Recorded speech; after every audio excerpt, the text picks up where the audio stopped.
Well, it's an extension of what was happening before that brought about populism before. And I don't think that there is a plan for dealing with productivity. If you want to raise your living standards as a country, it's like raising your living standards as individuals or companies. You have to sell more than you spend, and you have to take that savings and build a good balance sheet. And you have to employ people productively. If we don't have broad productivity and employment, which comes from education and jobs programs and such, then we're going to have a continuation of the worsening, the greater polarity, and I think that that'll be a problem. So yes, that's something that has to be dealt with. History has taught us these things. I've studied the last 500 years of history in cycles, and these things repeat over and over again. Large wealth gaps with large values gaps at the same time as there's a lot of debt and there's an economic downturn produces conflict and vulnerability, and that will be with us unless the economy is good for most people. Most people could be productive and effective and benefit. And for anyone who hasn't read Principles or obviously The Changing World Order, what you've just written should, because the history teaches us so much, and we better not ignore it.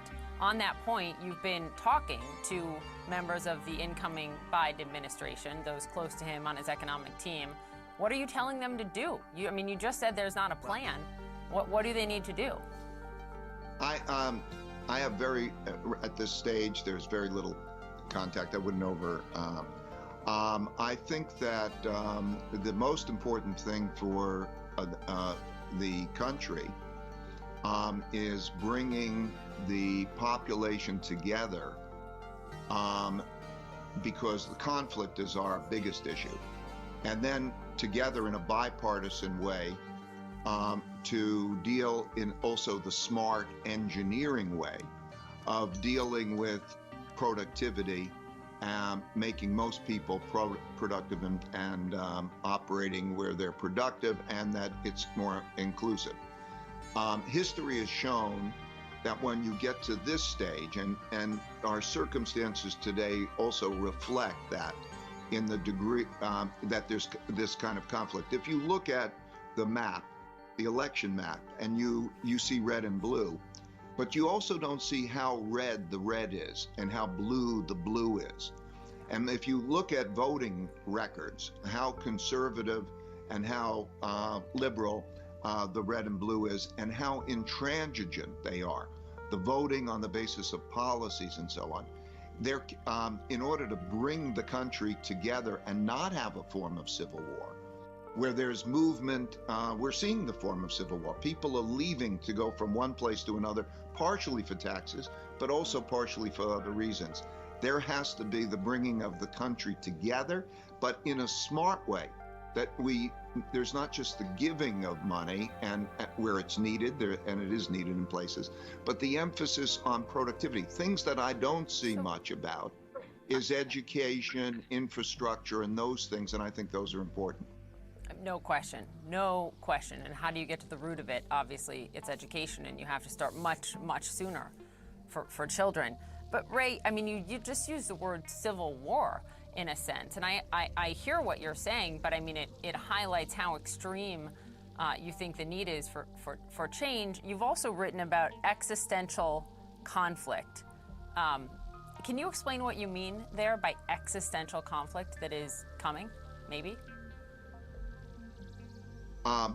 I think if one reads history, one recognizes that some of the things that we've gotten used to in our lifetime, which is peace, harmony, productivity, those kinds of things, you cannot take for granted that you couldn't have circumstances that cause revolutionary changes. And I don't want to create a hyper worry, but I think that there is a polarity and a debt situation and circumstances, in which there probably will have to be revolutionary type changes. Maybe they're the sort that happened in the 30s. Maybe they're, you go back to the 1860 period, you could have actually different types. I don't know where it goes. You talk about the 30s, so are you talking about New Deal type changes?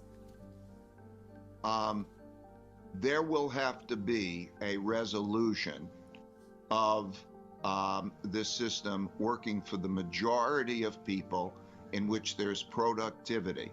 And that could be obtained either in a smart, bipartisan way, or it will come by greater conflict.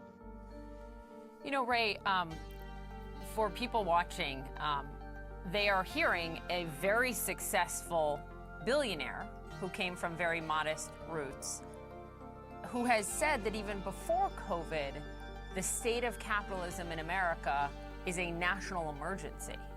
If capitalism in America was a national emergency before COVID, what is it now? I don't want to create a panic or histrionics or something.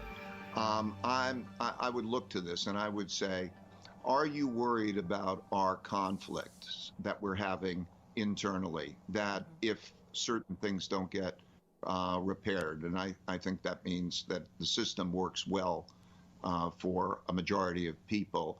The thing that you raised in the beginning, where you were asking about jobs, and what will that be if you're unemployment? And we have contact with education or healthcare.